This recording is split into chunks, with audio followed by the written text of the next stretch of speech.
Chers amis internautes, bonjour, bienvenue dans cette nouvelle émission de Culture Populaire. Et aujourd'hui, on a le plaisir de recevoir Laurent Michelon qui réédite son excellent Comprendre la relation Chine-Occident. Ce livre-là, qui est paru en 2022, je crois, et qui est réédité donc cette année. Un livre que vous pouvez retrouver, c'est The Book Edition. Voilà, donc on a le plaisir, sans plus attendre, de recevoir et de nous entretenir avec Laurent Michelon. Bonjour Laurent. Merci infiniment d'avoir accepté notre invitation. Merci à vous. Alors c'est un grand plaisir de vous recevoir aujourd'hui. Vous êtes géopolitologue, vous êtes un entrepreneur français qui vivait en Chine. Et donc, vous avez réédité cette année votre livre « Comprendre la relation Chine-Occident » avec en sous-titre la superpuissance réticente et l'hégémone isolée. Laurent Michelon, est-ce que vous pouvez nous, en guise d'introduction, nous dire de quoi il s'agit quand on parle d'hégémone? Parce que c'est un terme que moi, personnellement, j'ai découvert récemment en parcourant les pages de livres d'auteurs tels que Youssef Indy ou Pierre-Antoine Plaquevent. Et vous en donnez une définition dans le début de ce livre. Est-ce que vous pouvez nous expliquer rapidement de quoi il s'agit? Alors, l'hégémon, effectivement, comme vous dites, ça vient du grec hégémon. C'est en fait un terme alternatif au terme de empire. Parce qu'il y a plusieurs sortes d'empires dans l'histoire de l'humanité. Il y a eu plusieurs sortes d'empires, et l'empire est un construit qui va en fait se reposer sur la force, sur la conquête de territoires et une occupation territoriale.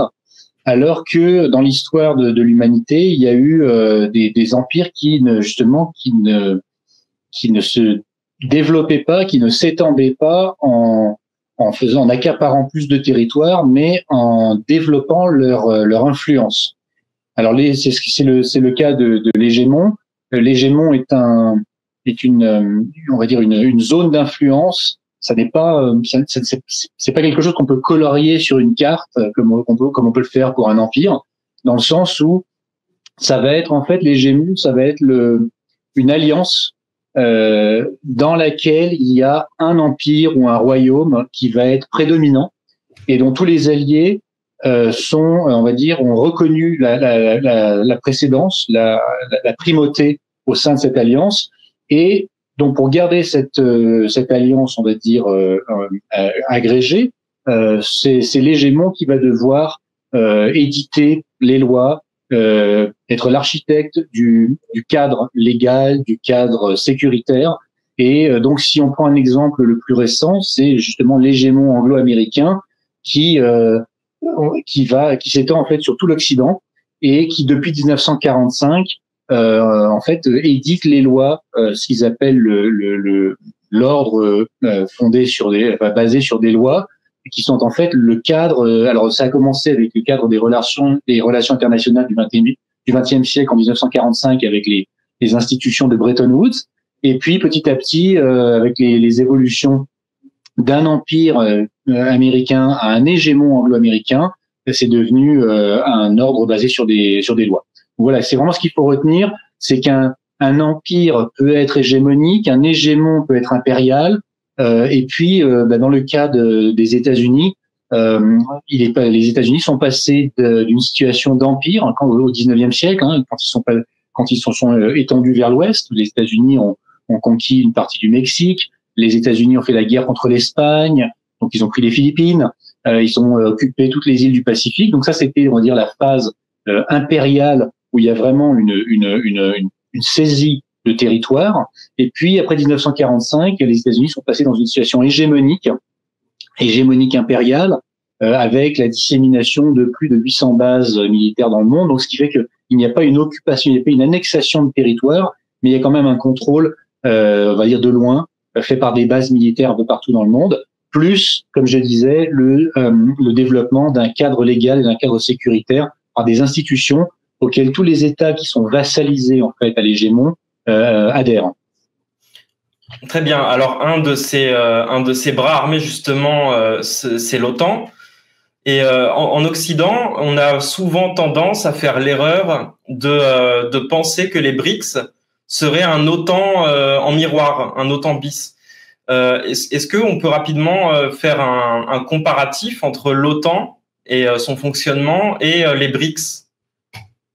Oui, c'est assez facile on va dire de débunker, comme on dit, ce comparatif, parce que l'OTAN est une organisation qui s'auto-déclare comme étant défensive, puisqu'on se rappelle de la création de l'OTAN où on nous expliquait que c'était pour, on va dire, répondre à la menace soviétique, le pacte de Varsovie.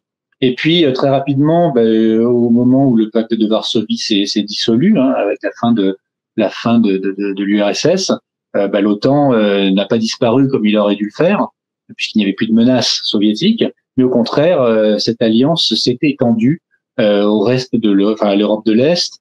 Et puis maintenant, on voit que l'OTAN tente de s'étendre jusqu'en Asie-Pacifique, avec la proposition d'ouverture d'un bureau de l'OTAN à Tokyo, ce qui a été bloqué par la France il y a quelques années, mais ça reste d'actualité.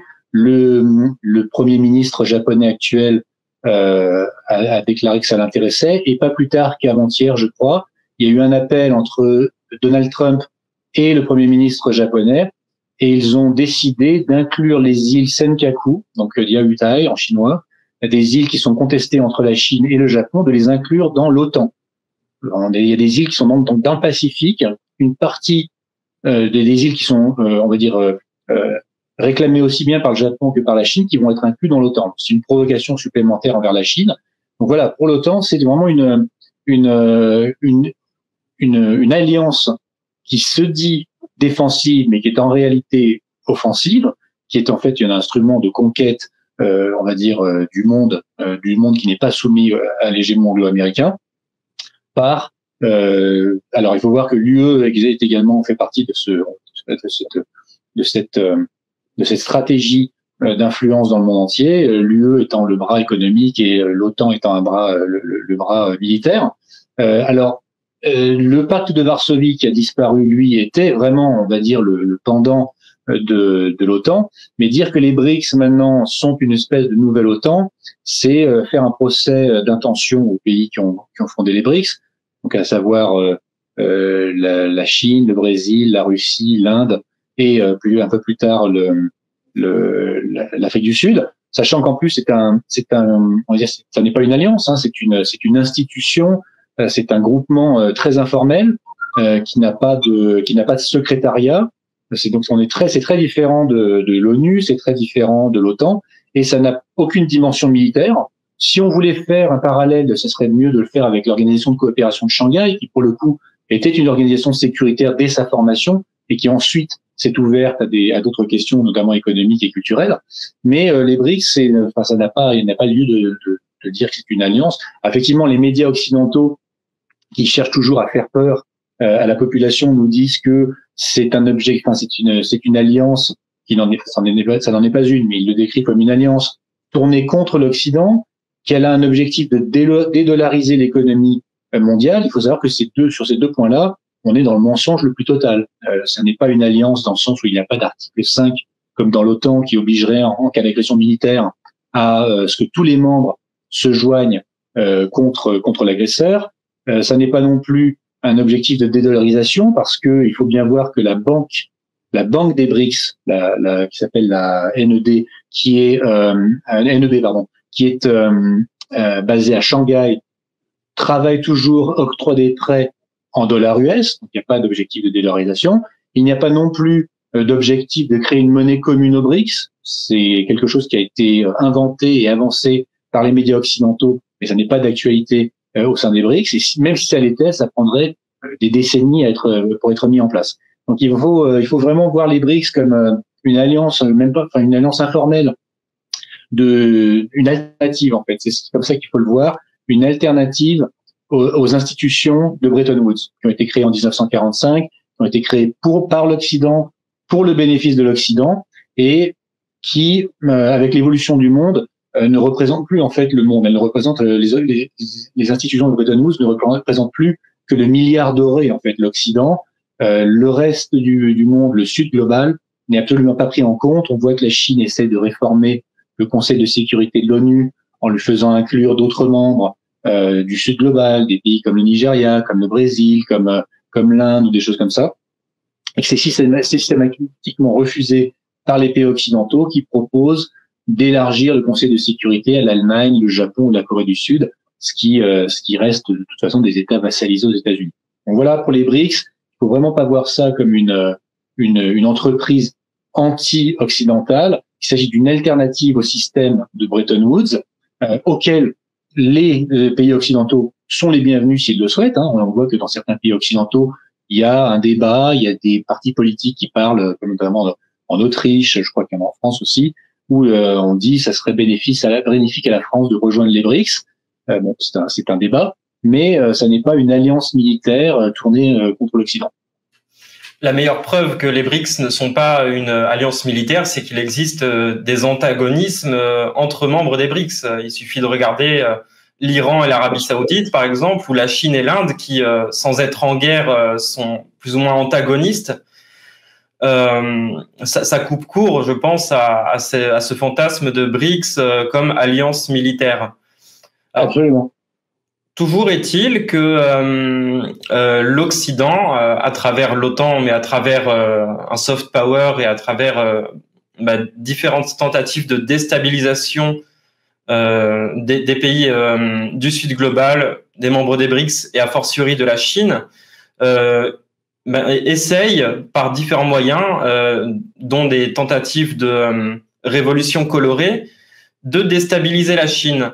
Alors un peu plus tard dans cette émission, nous passerons en revue ces différentes tentatives de révolution de couleur en Chine. Mais une question me vient avant, c'est pourquoi ça échoue systématiquement en Chine. On voit que de la place Tiananmen à Hong Kong, en passant par le Tibet, les Ouïghours, différentes tentatives de révolution colorée ont été... la Chine en a fait les frais, mais elle s'en est toujours sortie. Comment l'expliquez-vous ? Alors effectivement, c'est très bien de le rappeler que ces tentatives de révolution colorée ne datent pas d'hier. Effectivement, Tiananmen, la place Tiananmen qu'on nous a vendue comme un massacre gigantesque d'un gouvernement sur sa population, il en est évidemment, la situation est très différente. Mais effectivement, il faut savoir que les ONG financées par George Soros ont quitté la Chine quelques mois avant le déclenchement des événements, ce qu'on appelle les événements de la place Tiananmen. Ensuite, vous avez fait référence aux émeutes à Hong Kong en 2019 et 2020. Là également, il a été prouvé, il y en a plein les médias, on trouve des photos des leaders des émeutes en train de faire des réunions à l'hôtel au Ritz-Carlton avec des représentants du consulat américain. On a vu des membres du bataillon Azov donner des conseils aux émeutiers. Donc on voit que tout ça est piloté depuis l'étranger. Et aussi bien dans le cas de Tiananmen que dans le cas de Hong Kong, la Chine a vraiment failli passer à deux doigts de perdre le contrôle parce que dans le cas de Hong Kong, par exemple, on se rappelle que Hong Kong est retourné à la Chine en 97, et depuis 1997, Pékin n'a pas osé toucher à Hong Kong, parce que savait qu'on l'attendait au tournant, que si jamais il y avait une influence trop forte de Pékin sur Hong Kong, ça lui serait reproché de mettre à mal le principe d'un pays de système qui régit la relation entre les deux entités.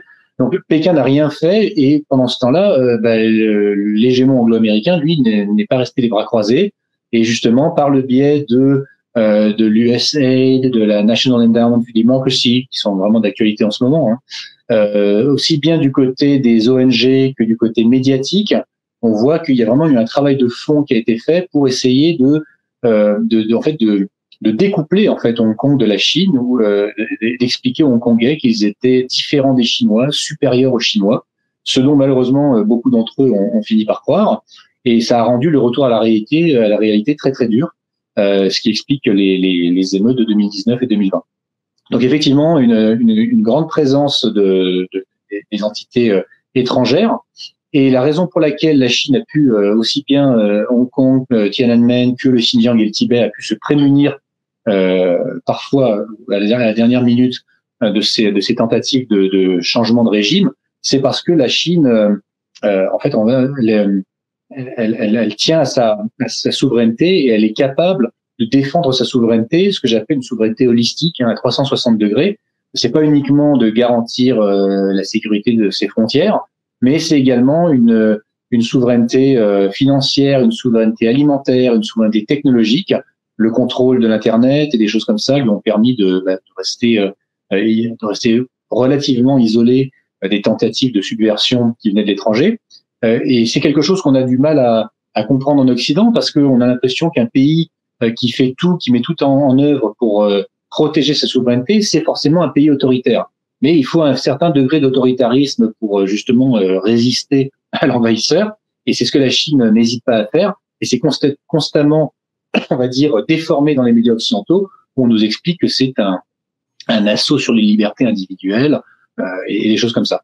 Donc c'est vraiment la protection de la souveraineté tous azimuts qui permet à la Chine à la dernière minute, de pouvoir réagir, de pouvoir expulser les agents du chaos envoyés de l'étranger, et de pouvoir ensuite ne pas laisser la propagande occidentale rentrer et puis en fait on va dire polluer les Chinois.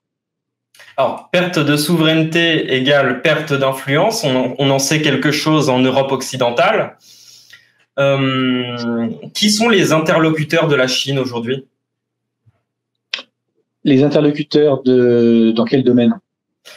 Non, nous, on voit que la France a perdu sa souveraineté par rapport au monstre qu'est l'Union européenne, et il y a cette vassalisation à l'hégémon. Sur l'échiquier international, qui sont aujourd'hui les interlocuteurs de la Chine? Alors oui, les interlocuteurs de la Chine, c'est vrai que la France est toujours un interlocuteur de la Chine, mais un interlocuteur beaucoup moins important qu'il ne l'était à l'époque, une époque assez récente du dernier mandat de Jacques Chirac. On voit vraiment que c'est là qu'il y a une coupure. En fait, c'est à l'arrivée de Sarkozy que la France a complètement changé. Bon, on est rentré dans l'OTAN sans nous avoir demandé notre avis. Et à partir de là, la France a été très suiviste par rapport aux États-Unis, d'un point de vue contre la Chine, et puis notamment sur toutes les questions toutes les questions internationales. Donc la France reste un interlocuteur parce que avec la Chine, on a une relation privilégiée depuis le général de Gaulle, même plus ancienne que ça. Mais bon, la France, il faut le rappeler, c'est le premier État occidental à avoir établi des relations diplomatiques avec la Chine en 64. Ça, les Chinois n'ont pas oublié. Et donc on est toujours un interlocuteur, on va dire, privilégié. On a un capital sympathie auprès des autorités chinoises et auprès du peuple chinois qui reste encore, on va dire, important. Mais il est vrai que d'un point de vue géopolitique, la France est complètement déclassée. Elle s'est déclassée d'elle-même. En fait, c'est même pas la Chine qui a pris sa place. La France s'est fait déclasser de fait de l'influence de fait de son suivisme par rapport aux États-Unis. On s'est fait sortir d'Afrique. Et forcément, quand il y a un vide qui se crée, il reste pas vide très longtemps. Et on voit que les États-Unis prennent notre place, mais également la Russie et la Chine en Afrique. Donc la Chine, ses interlocuteurs, c'est, qu'elle le veuille ou non, c'est l'Union européenne, puisque ça reste l'interlocuteur, on va dire le passage obligé pour la diplomatie chinoise. Mais il y a vraiment une double diplomatie pour l'Europe. Il y a celle avec les États, donc la relation bilatérale qui intéresse beaucoup plus la Chine parce qu'elle peut plus influencer la relation. Et puis la relation avec l'Union européenne, qui est une relation antagoniste, puisque l'Union européenne est ouvertement, on va dire ouvertement anti-chinoise, sinophobe, notamment avec Von der Leyen.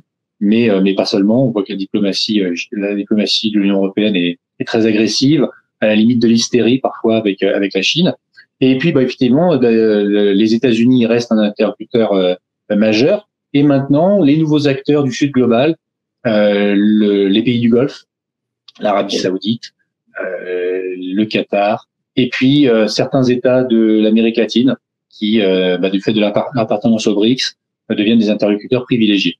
Enfin, du côté économique, c'est l'Asie du Sud-Est qui remporte la palme, puisque l'Asie du Sud-Est est devenue le premier partenaire commercial de la Chine en 2021, je crois, en prenant la première place à l'Union européenne, justement. Très bien. Alors, toujours en parcourant vos lignes, outre donc ces tentatives de déstabilisation, de révolution colorée, je vais vous citer, après le traumatisme des guerres de l'opium, la Chine reprend confiance en elle et une des techniques de déstabilisation de l'hégémon consiste à flatter la Chine à l'excès.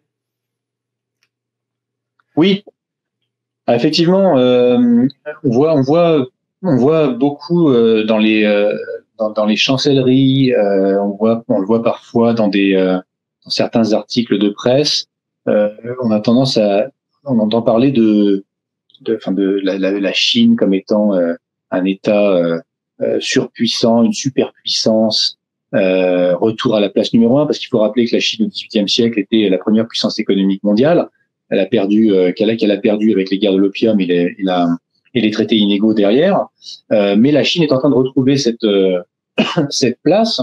Et donc, on voit dans certains médias occidentaux et dans certaines chancelleries, on va dire, une tentative de flatter l'ego des nationalistes les plus, on va dire, les plus violents en Chine, et ce qui pousse certains médias à faire des articles, des éditos un petit peu agressifs, et donc justement ce qui permet à d'autres médias occidentaux de dire, mais vous voyez, la Chine est revancharde, la Chine est conquérante, la Chine est agressive envers ses voisins, de pousser les nationalistes à revendiquer des territoires en Russie, des territoires aux alentours de la Chine, qui sont des vieilles disputes territoriales qui ont été réglées.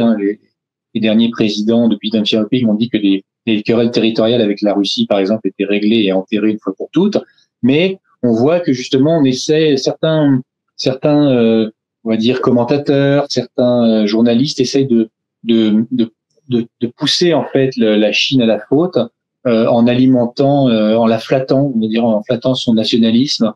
Et on voit que justement le gouvernement chinois est très méfiant du nationalisme chinois, de la jeunesse qui serait un petit peu trop agressive et revendicatrice, parce que une fois qu'on laisse des nationalistes rabiques prendre la parole sur les réseaux sociaux, ça met le gouvernement dans une situation difficile, puisque par exemple, si une question, par exemple, on va prendre l'exemple des îles Senkaku ou Diaoyutai, qui sont revendiquées aussi bien par la Chine que par le Japon, si on laisse les nationalistes s'exprimer trop librement, ils vont recommander une intervention militaire du gouvernement chinois sur ces îlots, par exemple, ce qui placerait la Chine dans une situation de faute par rapport à la communauté internationale, et donc ça se retournerait contre elle.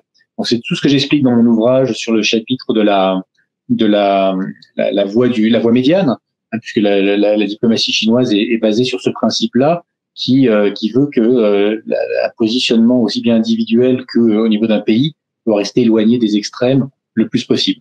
Voilà, donc faut voir que la Chine elle fait l'objet de beaucoup de manipulations dans les médias occidentaux, et l'une d'elles est parfois de la flatter et on va dire de jeter un petit peu d'huile sur le feu du nationalisme chinois qui existe comme dans tous les pays dans le monde. Alors le sentiment nationaliste va être flatté d'un côté, et on voit qu'en parallèle, il y a aussi une militarisation du progressisme comme arme contre la Chine, donc antiracisme, wokisme, transgenrisme, LGBTisme, tous ces mots en isme qu'on n'aime pas trop, et avec un certain succès, j'ai l'impression, parce que en me renseignant un petit peu, je suis tombé sur plusieurs articles chinois qui expliquent que la communauté LGBT en Chine dépasse quand même les 70 millions, et qu'avec un chiffre d'affaires de 105 millions de dollars, la plus grande plateforme de rencontres homosexuelles lance son introduction en bourse. Il y a un certain succès aussi de cette militarisation du progressisme par l'hégémon en Chine. Alors, il faut bien voir que la Chine actuellement se trouve dans la même position que la Russie en fait au début des années 2000. C'est-à-dire qu'il y a une frange de la population non négligeable qui est, on va dire, libérale. pro-occidentales. Il y en a beaucoup qui sont à l'étranger, mais il y en a beaucoup qui sont restés aussi en Chine. Et ce sont des gens qui espèrent, qui aimeraient transformer la Chine en espèce de réplique ou d'appendice des États-Unis, du monde occidental, parce que justement ils ont l'impression que ces progressismes sont des libertés. Donc effectivement, il y a une communauté LGBT en Chine. Par contre, c'est comme en Russie, le prosélytisme n'est pas toléré. Donc il y a des ambassades étrangères justement qui ont tenté de créer des festivals de cinéma, de films LGBT ou des choses comme ça, soutenus par des ambassades allemandes, l'ambassade de l'Union européenne, et c'est interdit par les autorités chinoises. C'est ensuite évidemment, je pense que c'est plus des provocations qu'autre chose. Je vois pas comment un journaliste peut arriver à estimer la communauté LGBT à 70 millions de personnes, à part faire un sondage en Chine. Je vois pas comment on peut arriver à ce chiffre-là. De toute façon, il est sûr qu'en Chine, tous les chiffres sont gigantesques. Mais ce que je veux dire, c'est que ce n'est pas une discussion parce qu'il n'y a pas d'interdiction de l'homosexualité en Chine. C'est quelque chose qui reste du domaine de la sphère privée. Et tout ce que les autorités exigent, c'est qu'il n'y ait pas de prosélytisme, notamment envers la jeunesse, ni envers la société en général. Voilà. Donc, effectivement, tous les ismes dont vous parlez ont une présence, ont un pied en Chine. Souvent, le fait des chancelleries occidentales, on voit pendant le mois LGBT en Occident, on voit de nombreuses ambassades occidentales à Pékin monter le drapeau arc-en-ciel à côté de leur drapeau à eux. C'est du prosélytisme, mais comme c'est dans l'enceinte de l'ambassade, les autorités chinoises ne font rien, ne peuvent rien faire. Mais je pense que c'est être un petit peu comme en Russie, c'est quelque chose qui peu à peu va disparaître parce que les autorités ont légiféré très très clairement là-dessus et la population en général ne remet pas ça en cause. Si les gens se sentent brimés dans leur pratique sexuelle en Chine, il n'y a aucun problème, ils peuvent émigrer aux États-Unis, en Australie, dans le monde occidental. Et d'ailleurs, il y en a beaucoup qui se privent pas. Voilà, mais c'est pas, on peut pas dire qu'il y a de répression envers quelque isme que ce soit. Il y a juste des règles pour que ça reste dans le domaine de la sphère privée. Mais ça ne convient pas aux gens qui font le prosélytisme de ces ismes-là, de ces progressismes. Eux, ce qu'ils veulent, c'est militariser ces progressismes pour changer la civilisation chinoise de l'intérieur, comme ils l'ont fait avec la civilisation occidentale et la civilisation chrétienne. Il s'agit de détruire la cellule familiale pour influencer le pays et la souveraineté. Très bien. Alors, on voit que, alors il paraît qu'il y a un génocide aussi en Chine, et on voit que la défense de la cause tibétaine s'est effacée au profit de la défense des Ouïghours du Xinjiang. Alors, pourquoi ce changement soudain de pied? Pourquoi c'est passé de mode quelque part la défense de la cause tibétaine? Parce qu'il faut changer de génocide de temps en temps. Donc les Tibétains, ils occupaient le devant de la scène depuis les années 80. On a vu le concours de l'industrie cinématographique de Hollywood avec des personnes comme Richard Gere, Brad Pitt, beaucoup d'acteurs et d'actrices qui étaient sommés globalement de soutenir une cause dont ils ignoraient tout. Un peu de la même façon que des acteurs français et des actrices françaises soutiennent la cause factice des Rohingyas en Birmanie. Donc c'est des gens qui n'ont pas le choix. On vient de le voir en fait avec le scandale de l'US-7, c'est que tous ces gens-là sont payés par l'État profond américain pour soutenir des causes dont ils ignorent tout, mais qui sont on va dire alimentés dans les médias. Donc le Tibet a disparu un petit peu du radar parce que il se trouve que ça fait plus de 20 ans que le Tibet a une croissance économique à 2 chiffres, que la population tibétaine est en augmentation constante, alors que ce n'est pas le cas de la population Han, par exemple, dans le reste de la Chine, qui elle est soumise à la politique était soumise à la politique de l'enfant unique, ce qui n'a jamais été le cas des minorités ethniques en Chine.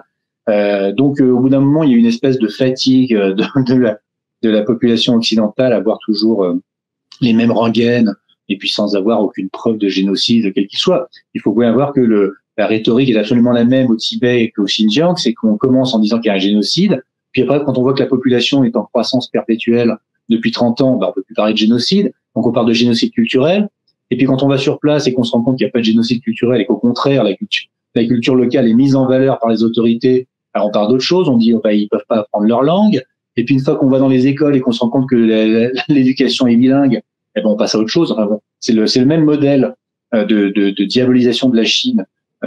Et donc là, on voit que le Xinjiang, ça s'est éteint aussi. Mais le problème, c'est qu'il y a eu entre-temps, de 2009 à 2014, il y a eu un vrai problème de terrorisme.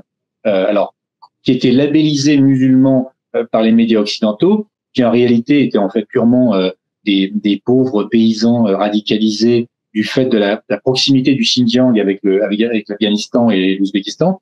C'était en fait des pauvres paysans radicalisés qu'on envoyait mettre des bombes et faire des attaques au couteau dans les grandes métropoles chinoises. Voilà. Donc ça, effectivement, le gouvernement chinois a repris la main. Il faut voir que pendant 5-6 ans au Xinjiang, c'était une situation extrêmement dangereuse et les Han n'y allaient plus, puisque il y avait des actes terroristes quasiment tous les jours. Donc ça a été repris en main. Et depuis, donc là, il est toujours pareil. En fait, la Chine a identifié la cause de cette facilité en fait pour les agents du chaos étrangers de pouvoir convertir une partie de la population au terrorisme et au radicalisme. C'était en fait la pauvreté. Et donc la Chine a développé massivement la province du Xinjiang, la sortie de la pauvreté. Et donc, forcément, ça, plus le fait de policer les villes, ça a fait que le terrorisme a disparu. Et ça, le problème, c'est un gros problème pour les médias occidentaux qui continuent à essayer d'agiter la question du Xinjiang, des Ouïghours. Et donc, il y a un certain nombre de médias, de commentateurs, de chercheurs du monde académique qui continuent d'inventer des histoires sur le Xinjiang et de faire pression sur les sociétés occidentales qui s'approvisionnent en produits qui sont produits au Xinjiang. Le coton du Xinjiang, on voit que la plupart des sociétés occidentales qui font du textile n'osent plus s'approvisionner au Xinjiang, alors que c'est un des meilleurs cotons du monde. C'est pareil pour les piments, c'est pareil pour l'industrie automobile. On a vu récemment la société Volkswagen qui a dû fermer des usines simplement par peur en fait des répercussions médiatiques, alors que des audits avaient été faits dans ces usines-là où ils disaient mais en fait les travailleurs ouïghours dans cette usine Volkswagen ont des meilleures conditions de travail que les travailleurs Han dans les usines de Volkswagen du côté de Pékin ou du côté de Shanghai, mais simplement par peur en fait des répercussions médiatiques, ces sociétés occidentales ferment boutique au Xinjiang. Et qu'est-ce que ça fait? Ça détruit des emplois en fait. Donc ces ONG occidentales, ces médias font semblant de s'inquiéter du destin des Ouïghours en inventant un génocide dont ils seraient responsables, dont ils seraient victimes, pardon. Mais en fait, ce qui se passe dans la réalité, c'est qu'ils détruisent des emplois, ça appauvrit les Ouïghours. Et qu'est-ce qui se passerait à terme si le gouvernement chinois ne prend pas soin de cette destruction d'emplois au Xinjiang? Ça ferait qu'il y aurait une re-radicalisation possible de certains Ouïghours vers le radicalisme ethnique ou le radicalisme religieux. Très bien, et d'autant plus que quand un véritable génocide, je pense à la Palestine, se déroule sous nos yeux, ça émeut beaucoup moins les élites occidentales que un prétendu génocide chez les Ouïghours. Mais toujours est-il qu'il y a tout ce vocabulaire qui est emprunté à Nuremberg, les camps, les rescapés, le génocide, stérilisation forcée, tout ce champ lexical de Nuremberg, il me semble que ça en dit plus sur nos sociétés et sur l'emprise, le joug sous lequel nous on se trouve en Occident, que sur la situation des Ouïghours au Xinjiang. Ça en dit plus sur les commanditaires surtout. Oui, tout à fait, tout à fait. Alors, oui, on va pas aller, tout le monde a compris. Outre les Ouïghours, il y a donc Hong Kong dont on a parlé un petit peu tout à l'heure. Donc Hong Kong qui a été rétrocédé par les Britanniques à la Chine en 97, si je ne dis pas de bêtises. Oui, tout à fait. Il y a un parallèle justement à faire avec la création de l'État d'Israël, je pense. Oui, alors effectivement, le parallèle qu'on peut faire là-dessus, c'est que on se rend compte que l'hégémon anglo-américain, en fait, il écume les mers depuis le XVIIIe siècle.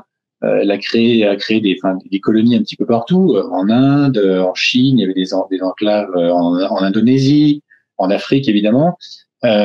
Et en fait, à chaque fois qu'il est et au Moyen-Orient, pardon, et à chaque fois qu'il est partie en fait de ces endroits à cause du processus de décolonisation. En fait, il n'est jamais réellement parti. Il a créé des entités séparées. En fait, ce qu'il a fait, c'est qu'il a ce que j'appelle dans mon ouvrage le principe de schismogénèse, c'est-à-dire de trouver dans un pays un groupe de personnes à qui on va expliquer qu'ils sont différents de la masse dont ils sont issus, de leur dire qu'en général ils sont supérieurs, ils sont mieux, ils sont brimés et qu'il faudrait qu'ils s'émancipent. Et donc, ce qui se passe, c'est qu'il y a en fait la création ex nihilo de nouvelles entités territoriales et parfois nationales qui vont être en antagonisme en fait avec le pays dont ils sont issus. Il faut penser à la création du Pakistan qui a été arraché à l'Inde. Il faut penser effectivement à Israël qui a été arraché à la Palestine, hein, puisque c'était à l'époque c'était un protectorat anglais. Et effectivement, il y a Hong Kong qui, suite aux traités inégaux, a été arraché à la Chine et pendant 50 ans a été placé sous tutelle britannique. Et ce qui a permis donc justement de laver le cerveau en profondeur de la population locale pour leur dire qu'ils étaient très différents des Chinois et évidemment supérieurs. Donc c'est ce processus-là en fait c'est un modèle en fait de néocolonialisme, hein, puisque ça permet à l'hégémon anglo-américain de rester dans des endroits dont il a été forcé de partir, puisque ensuite il reste dans la discussion en étant cette espèce d'arbitre lointain qui explique que les deux parties devraient vivre ensemble, mais en fait en mettant de l'eau de l'huile sur le feu du contentieux, on va dire. Donc effectivement, le parallèle qui peut être fait, mais un peu partout dans le monde, c'est que il y a des zones qui ont été arrachées à des pays. Et ce qui se passe avec Hong Kong, avec la rétrocession de Hong Kong en 97, c'est que avec cette concession qu'a faite la Chine à l'époque en disant Hong Kong ne sera pas réintégré à la Chine et on ne va pas en faire une ville chinoise comme une autre, sachant que de toute façon il y avait beaucoup d'avantages à la Chine pour la Chine à garder Hong Kong dans son statut spécial, mais la Chine a établi un statut spécial pour Hong Kong qui s'appelle le un pays deux systèmes et qui doit durer 50 ans.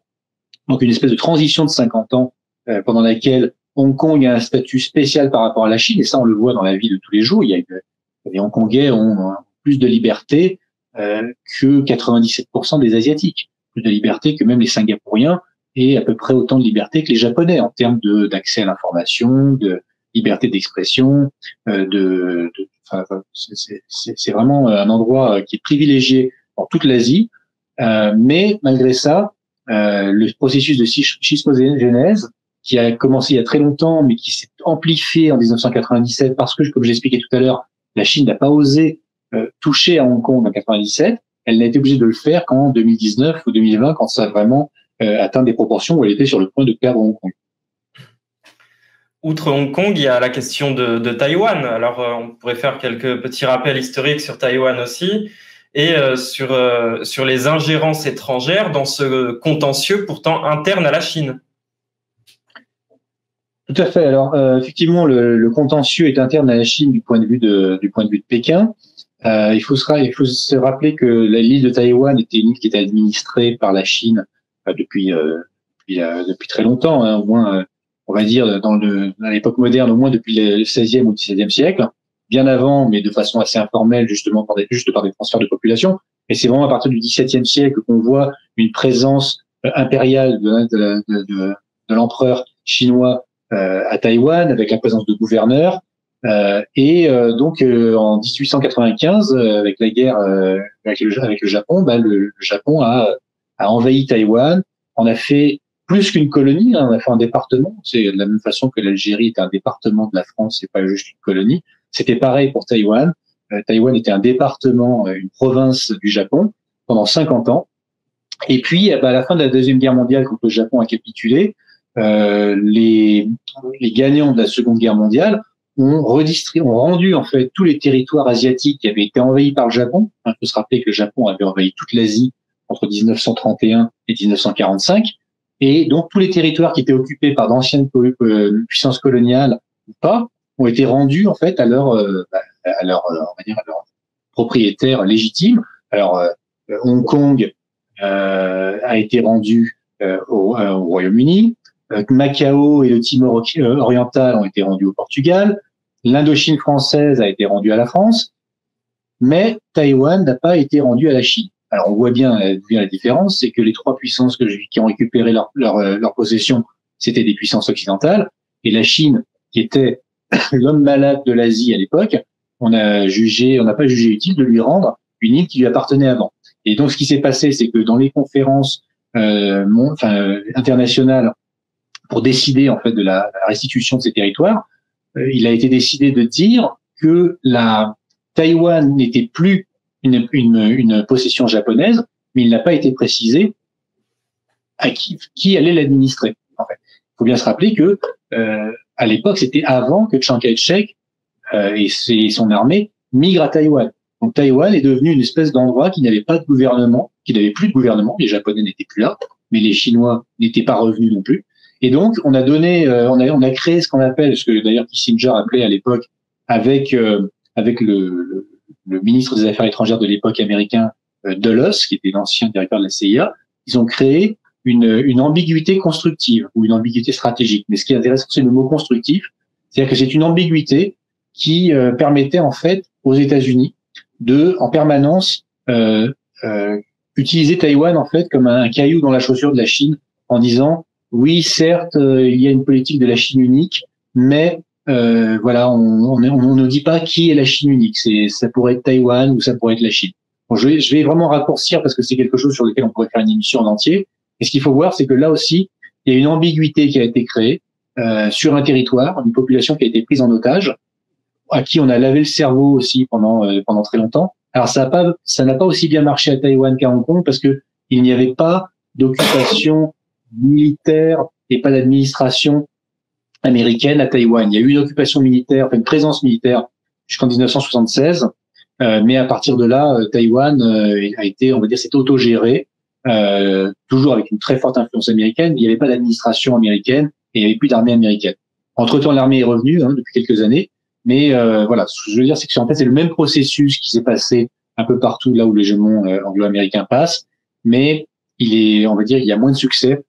Il y a moins de succès à Taïwan qu'ailleurs, parce qu'il faut voir que les Taïwanais, dans leur grande majorité, s'estiment être chinois. Alors ils peuvent vous dire je suis chinois et taïwanais, et même ceux qui disent je ne suis que taïwanais, ils vous le disent en chinois, et puis ils parlent chinois, ils mangent chinois et ils sont chinois dans l'ADN. Donc c'est difficile de dire qu'ils ne sont pas chinois. Voilà.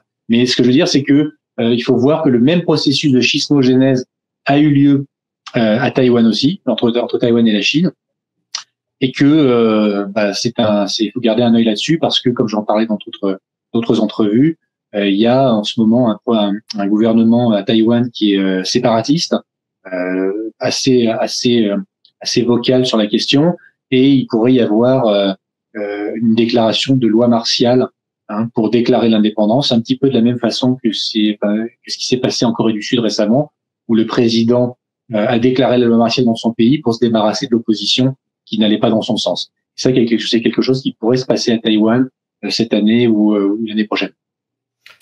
Très bien. C'est vrai que le sujet de Taïwan est extrêmement vaste et il méritera à lui tout seul une émission. Mais pour nos auditeurs, il y a quelques faits, je pense qu'il est important de rappeler. C'est parce qu'on parle partout de souveraineté de Taïwan en Occident. Mais en réalité, combien de pays sur Terre reconnaissent la souveraineté de Taïwan? Je crois que c'est infime. Il y en a 12 et ils sont prêts à vendre leur reconnaissance diplomatique. Donc c'est une reconnaissance diplomatique qui ne tient que par une espèce de marchandage à l'aide au développement. Donc voilà, c'est quelque chose qui n'a pas vraiment lieu d'être. Ça n'a aucun impact pour Taïwan. Et puis c'est quelque chose qui ça a été designé pour ça. Je veux dire, c'est quelque chose qui a été fait pour justement ne jamais être résolu. C'est bien ce qu'il faut voir. C'est un problème qui a été créé pour ne jamais être résolu. Et il faut voir que malheureusement, justement, avec ce déclin du nombre d'États qui reconnaissent Taïwan comme un pays, eh bien, Taïwan se trouve dans une situation où elle est coupée de la Chine, qui était son plus grand pourvoyeur, on va dire, de revenus. Hein. Si Taïwan est une société prospère, c'est majoritairement grâce à son commerce avec la Chine, à son accès au marché chinois aussi bien pour les usines que pour le marché pour les débouchés. Donc Taïwan se trouve coupé de la Chine et avec un nombre d'États occidentaux qui ne reprennent pas le flambeau. C'est-à-dire que tout ce que Taïwan perd avec la Chine, ce n'est pas les États occidentaux qui le lui achètent. Donc on voit que c'est un espèce de suicide imposé par une petite clique. Hein, faut bien voir que le parti indépendantiste au pouvoir à Taïwan n'est même pas en majorité au Parlement à Taïwan. Donc c'est vraiment une idéologie suicidaire qui est imposée par une petite clique qui est soutenue évidemment, vous l'aurez deviné, par les mêmes, hein, le National Endowment for Democracy, USAID, les organisations de George Soros et puis quelques ONG occidentales qui leur font croire qu'ils sont dans la bonne direction. Mais bon, je pense que c'est une question qui, s'il n'y avait pas d'influence occidentale, elle aurait été résolue depuis longtemps, ou elle aurait été en passe d'être résolue. Parce qu'on voit en 2008, lors de la présidence de Ma Ying-jeou, qui était un président qui était, on va dire, pour une bonne relation avec la Chine, on voyait les relations économiques et politiques et culturelles entre la Chine et Taïwan qui étaient vraiment très fructueuses. Et on voyait un petit peu à l'horizon la réconciliation et la réunification arriver à un horizon peut-être de 10, 20 ou 30 ans et dans un schéma qui serait peut-être encore plus souple que un pays du site de système qui a été proposé à Hong Kong. Et voilà, mais il a suffi d'un changement de gouvernement par des gens qui sont soutenus par les États-Unis pour que tout ça disparaisse. Et là maintenant ça fait 4, 8, ça fait 9 ans que Taïwan est quasiment coupé de la Chine d'un point de vue économique. Alors Taïwan va nous permettre de faire aussi la transition vers un autre sujet que j'aimerais aborder avec vous. C'est l'attitude de l'hégémon dans ce qu'ils appellent la zone Indo-Pacifique. Alors un terme qui n'a pas beaucoup de sens, je crois. Et vous parlez de cette attitude comme du Karl Haushofer inversé. Oui, alors effectivement, l'Indo-Pacifique, c'est un terme qui a été inventé. C'est la première fois que ça a été prononcé, c'était le premier ministre japonais, pardon. Je crois que c'était Shinzo Abe qui a sorti ça dans une conférence. Alors voilà, on voit vraiment l'influence de l'hégémon anglo-américain puisque ça venait du Japon, qui est un État vassal à un niveau qu'il est difficile d'imaginer pour nous en Europe. Mais le Japon, il faut savoir que sa constitution a été rédigée par les États-Unis. Il faut savoir que son espace aérien, son espace maritime, tout a été tracé au crayon sur une carte par les États-Unis. Le Japon ne contrôle absolument rien sur son propre territoire. Donc c'est effectivement Shinzo Abe qui était venu qui est venu cette expression, qui ensuite a été reprise dans des colloques internationaux. Et quelqu'un au Pentagone a trouvé ça intelligent de le reprendre en 2018 et donc de rebaptiser le commandement maritime militaire américain dans le Pacifique en Indo-Pacifique. En fait, il s'agit d'étendre en fait la zone d'influence américaine occidentale à l'océan Indien pour pouvoir mettre l'Inde dans la boucle, en faisant croire qu'il y a une menace chinoise. Et donc évidemment, l'Inde est très réceptive à ce genre de discours. Donc voilà, il s'agissait en fait d'agrandir en fait la meute anti-chinoise. Et en fait, l'Indo-Pacifique n'a absolument aucune réalité sur le terrain, ni économique, ni culturelle, ni linguistique, ni quoi que ce soit. Mais en fait, il s'agit juste de coaliser les voisins de la Chine contre elle. On voit que c'est un projet qui de toute façon ne réussira pas parce que la Chine ne va pas déménager. Tous les voisins de la Chine traitent avec la Chine depuis des millénaires et ils vont devoir s'en accommoder de toute façon d'une manière ou d'une autre. Mais voilà, c'est une tentative de créer un espace plus grand où on pourrait coaliser encore plus de pays contre la Chine. Là, je pense notamment à l'Inde, à des pays comme le Myanmar, où il y a en ce moment des troupes justement qui sont alimentées depuis l'étranger là aussi.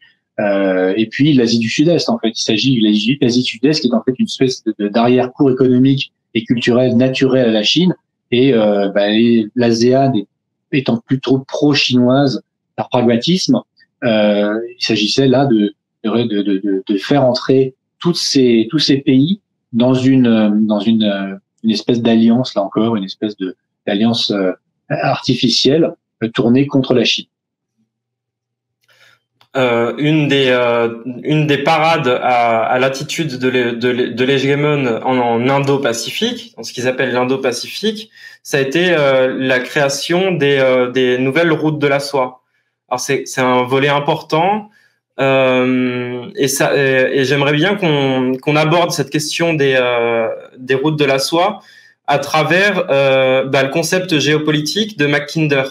Est-ce qu'on peut l'expliquer vraiment très brièvement? Oui. Parce que c'est quand même. Alors, je vous en prie. Non, oui. Oui, non, effectivement, Mackinder, donc qui était ce géopolitologue américain du début du XXe siècle, qui avait en fait établi le concept du Rimland, à savoir que en fait, pour vraiment contrôler cette masse terrestre qui est l'Eurasie, pour une puissance maritime telle la Socratique comme l'Angleterre ou comme les États-Unis ou comme l'Australie, pour contrôler en fait cette masse terrestre qui est le berceau de la civilisation, l'endroit de toutes les ressources naturelles dont l'humanité a besoin, des civilisations très prestigieuses comme la Chine, les pays arabes, la Russie, l'Iran, et des endroits comme ça. Pour contrôler en fait cette masse-là, il fallait en fait réussir à contrôler sa frange, en fait sa bordure maritime. Et donc c'est ce qui explique en fait les 100 dernières années d'aventure anglo-américaine dans la région, c'est en fait de mettre à feu et à sang tous ces pays sur la bordure. Et c'est là qu'on voit, il suffit de regarder le Moyen-Orient, le Pakistan et l'Inde, le Sri Lanka, comment s'appelle, Myanmar, l'ancienne Birmanie, le Vietnam, tous ces endroits-là, Taïwan, les Philippines, la Corée évidemment, en mettant à feu et à sang sporadiquement ces endroits-là, l'hégémon anglo-américain a réussi à vraiment mettre la main sur cette frange-là et pensait pouvoir contrôler la masse terrestre qui est l'Eurasie.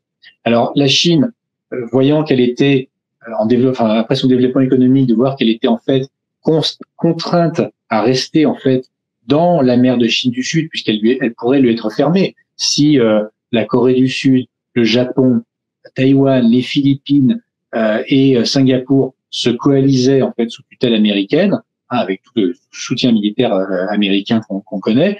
La Chine, tous les bateaux, aussi bien militaires que commerciaux de la Chine, seraient en fait interdits de sortie de ce qu'on appelle la première chaîne d'îles, et donc resteraient en fait coupés du monde en fait.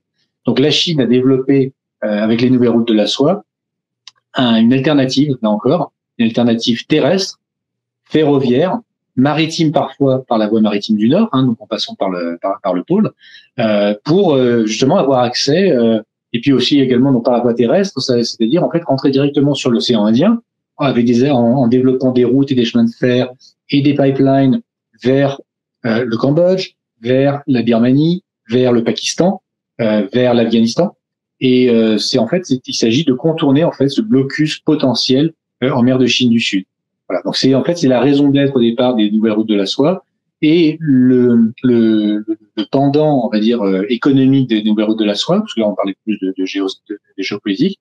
Le pendant économique, c'est de en fait faire profiter et de faire fructifier en fait tout le bénéfice qu'elle a obtenu des 30 dernières années de développement économique, puisque la Chine a été devenue l'usine du monde pendant une trentaine d'années, mais elle a très rapidement vu que ce modèle était périmé. Elle ne voulait pas rester cantonnée à être l'usine du monde pour des produits de basse valeur ajoutée, de basse qualité, et donc elle a décidé de monter en gamme toute sa chaîne de production, chaîne d'approvisionnement, et de rentrer en concurrence finalement avec l'Occident.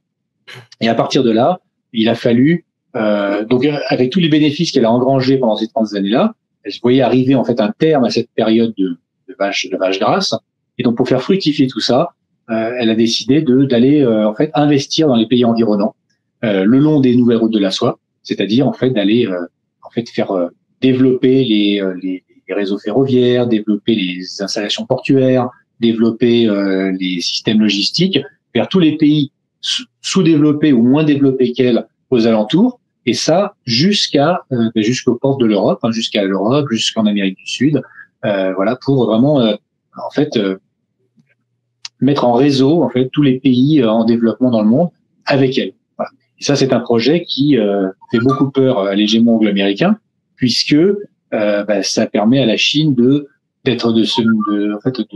s'autonomiser par rapport à l'Occident, puisque aussi bien les pays avec qui elle se met en réseau, ils sont aussi bien fournisseurs de matières premières pour justement continuer à alimenter la chaîne de production chinoise, mais c'est également des marchés de débouchés pour les produits chinois.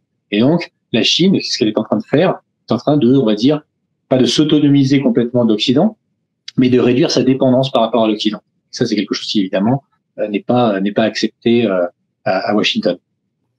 Oui, l'Occident aurait aimé figer cette situation où la Chine était l'atelier du monde, low cost, et n'a pas vu d'un bon œil le passage, la transition à une société de biens et de services à haute valeur ajoutée en Chine. Exactement. Il y a un mot qui revient beaucoup dans votre ouvrage, c'est inversion accusatoire. L'Occident est maître en la matière quand il s'agit de qualifier la Chine. Il y a un exemple frappant, c'est la délocalisation massive d'usines polluantes en Chine pour ensuite accuser la Chine de polluer. Alors, est-ce qu'il y a une politique écologique en Chine quelle est la vision des dirigeants chinois sur ce point, par exemple? Effectivement, la Chine a accueilli à bras ouverts toutes les usines polluantes de l'Occident pendant 30 ans. Puisque son objectif numéro 1, c'était de sortir la population chinoise de la pauvreté. On voit que le président Xi Jinping, partout où il a été en poste, sa priorité, ça a toujours été de sortir la population locale de la pauvreté. Donc effectivement, la Chine n'a pas fait la fine bouche pendant 30, 40 ans. Elle a accepté tout ce qui lui était proposé, des usines et des usines et puis des projets miniers très polluants qui ont vraiment endommagé son écosystème et son air, puisque il y avait une pollution qui était quasiment la plus haute au monde à une certaine époque. Mais ça, c'était pour arriver en fait justement à développer un outil industriel de haute qualité.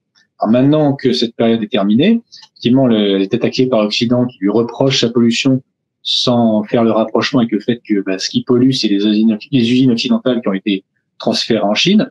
Mais là, maintenant, la Chine a modernisé l'outil de production, a délocalisé elle aussi une partie d'usines plutôt plus polluantes vers des pays qui en ont besoin, des pays en développement qui en ont besoin.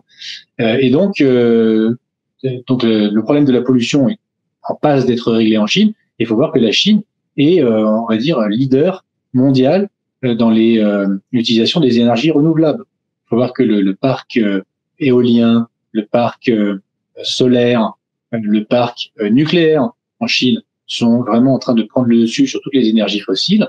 Et la Chine est vraiment dans une position où en 2030, elle sera capable de se déclarer neutre en termes d'empreinte carbone. Donc effectivement, on voit que il y a encore là un fossé qui sépare le discours médiatique occidental, où on le voit encore. Moi, je l'ai encore eu sur un plateau de télévision récemment, où encore des gens qui parlent de la pollution en Chine. Ça doit faire au moins 10 ans qu'ils sont pas allés en Chine, parce que maintenant, on voit que la situation a énormément améliorée. Enfin, regardez derrière moi, il y a 10 ans, il y aurait eu un brouillard incroyable de particules, et là, c'est terminé. Et on est en plein hiver. Le chauffage fonctionne. Ça devrait être pollué. Mais il y a 10 ans, c'était quelque chose dont on pouvait accuser la Chine, encore de façon malhonnête, parce que comme je le disais, ce n'était pas de la faute de la Chine uniquement. Mais aujourd'hui, c'est en passe d'être réglé. Et du coup, les médias occidentaux n'en parlent plus. C'est-à-dire que c'est là qu'on voit la façon de travailler des médias occidentaux, c'est de diffamer la Chine en permanence sur des sujets qui sont parfois on va dire, qui sont parfois authentiques. Hein. Le problème de la pollution, personne ne le niait en Chine il y a une dizaine d'années. Mais une fois que le problème est réglé, on ne dit pas, ça y est, la Chine est sortie d'affaires, et en plus de ça, elle est devenue leader sur les énergies renouvelables. En fait, on passe à autre chose. On passe sur le Xinjiang, on passe sur le fentanyl aux États-Unis. Enfin, voilà.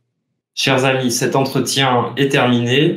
On aurait aimé le faire durer plus longtemps et il reste beaucoup de questions que j'aurais aimé poser à Laurent Michelon, mais malheureusement, il était pris. Donc, toutes ces questions feront l'objet d'un second entretien. N'hésitez pas à vous abonner à la chaîne Culture Populaire et à activer la cloche. Je vous rappelle que nous sommes un média totalement, pour ainsi dire, artisanal, qui s'autofinance. Nous ne recevons d'aide de personne. Et le cœur de Culture Populaire reste les événements physiques, les conférences que nous organisons à Nice. Donc, n'hésitez pas à aller sur notre site pour vous tenir au courant des prochains événements. Et on se revoit bientôt pour la suite de cet entretien avec Laurent Michelon.